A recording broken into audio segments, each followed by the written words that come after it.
Herman Akagla, and here to talk about phase lock dual polarization frequency count. So I'm working under the supervision of Professor Mark Prenel. So my presentation will be organized as follows. I will start by a short introduction, and then the first part will be focused on asynchronous dual polarized counts, and the second part will be focused on asynchronous dual counts, and then we will finish by a conclusion and perspective. So ytterbium lasers are mostly used to generate ultra-short pulses, and building upon the fact that in quasi-isotropic media such as ytterbium YAG or ytterbium fluoride calcium, two eigenstates with orthogonal large polarization can oscillate simultaneously. It is worthwhile noting also the emergence of dual frequency counts with adjustable repetition rate based on polarization multiplexing. So, taking inspiration from a successful demonstration of a polarization sequences in neodymium lasers done by Jeremy Thévenet 11 years ago, we want to expand this concept to ytterbium YAG lasers.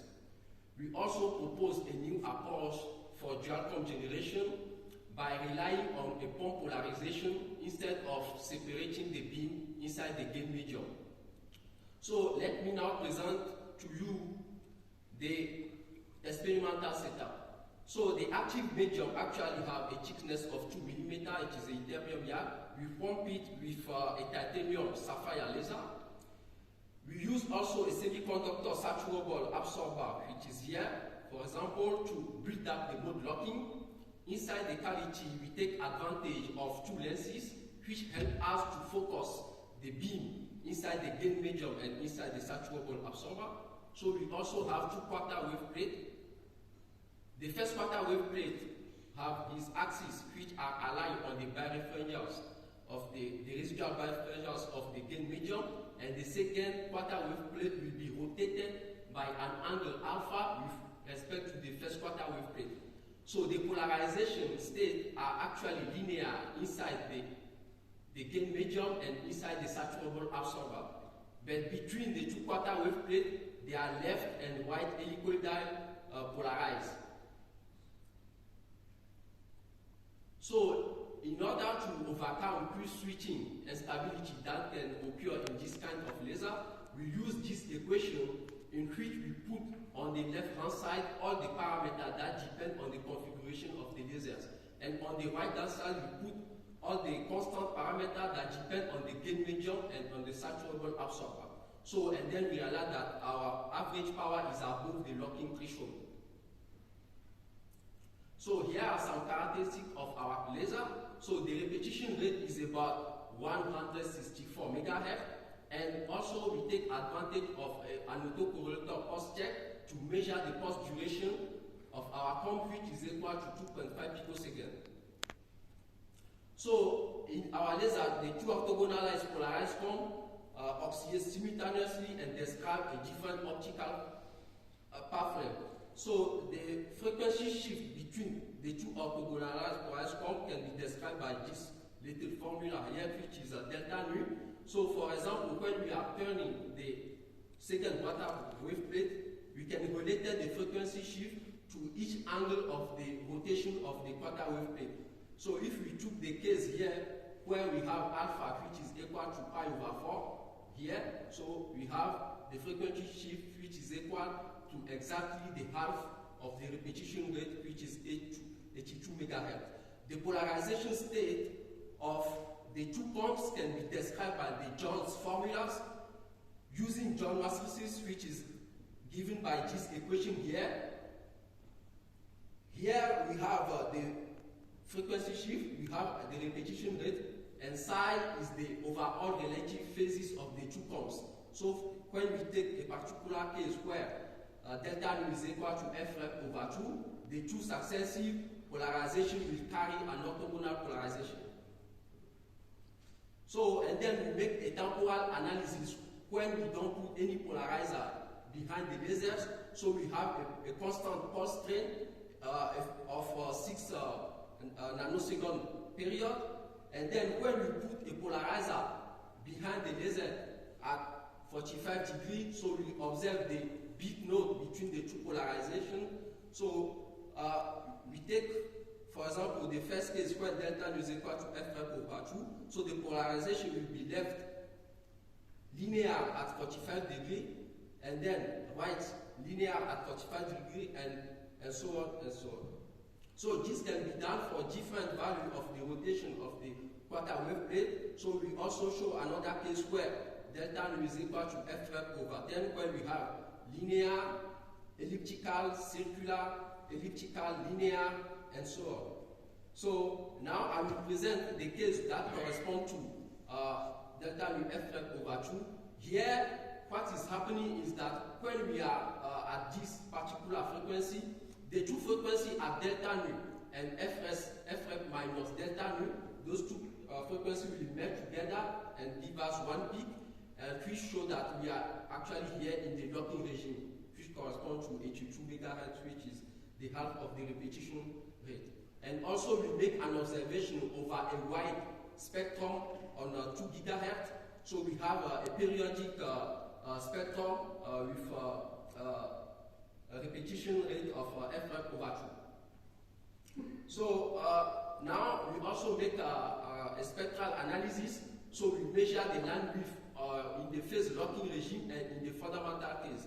So we realize that the peak in the phase locking regime actually is narrower than the peak in the fundamental case.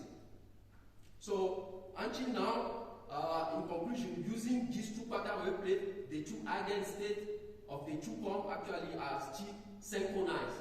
So in order to have a different repetition rate, we will do a spatial separation inside the semiconductor saturable mirror. So I will present you now the same cavity. Now we remove the two quarter wave plate and we add 3 essential elements. So the first element that is very important here is this bireferential crystal to make a spatial separation inside the sesame. The second element is the half wave plate to control the pump polarization. And the last element is the electro-optical crystal, which we put inside the cavity in order to control the repetition rate. So here, once we make the spatial separation, so we generate our two pumps. In the green is the vertical pumps, and in the red we have our horizontal pump. And then we look at the oscilloscope. What we do is we synchronize on one pump, we synchronize the vertical, for example, and we see the horizontal pump that move rapidly. And then, in order to balance the power of the two pumps, so we use the half wave plate. So I will advise you to see the talk of Mark Brunel at 9:30. So for the laser diagnostic part, we measure the central wavelength of the two pumps, and we realize that the central wavelength of the two pumps are literally shift about 0.2 nanoseconds. And also we use the autocorrelator to measure the pulse duration of the two pumps, and we are about 2 picoseconds for the vertical and 2.1 picoseconds for the horizontal. And then our measurements are in agreement with the time bandwidth product, which is described in the literature. So since our goal is not to go deeper inside the femtosecond regime or something else, so now I will talk about how we can tune the repetition rate frequency between the two pumps. So we have two strategies. The first one is by rotation, the bireferential crystal in front of the sesame. So in our case here, the repetition rate difference is between 43 kHz and 110 kHz.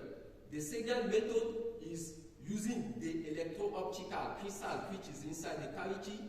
And on this electro-optical crystal, we apply a voltage on it. So for example, here we took the case of the horizontal pump. We apply a voltage of 50 volts on the horizontal, and we see a shift. So we see how the pump shift about 3.6 kHz, which is very nice. So in conclusion, we are able to generate the polarization sequences in ytterbium gag lasers. We also show a very nice frequency locking. we are able to generate a gel pump without spatial separation in the gain medium, but relying on a pump polarization. We can control the repetition difference by applying a voltage on an electro-optical crystal. So our perspective now is we can reduce the beam separation. We can increase also the voltage we want to apply on the electro-optical crystal in order to tune the repetition as we want. And we can also work on other gain medium. So to demonstrate the utility of this kind of laser in the future, we are planning to do gel pump spectroscopy for urban emission gases. Thank you very much.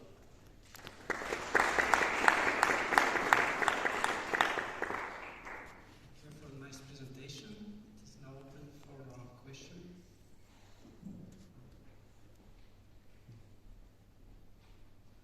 I don't know if I got it right, but you are using a Cesium output coupler, is that correct? Yes.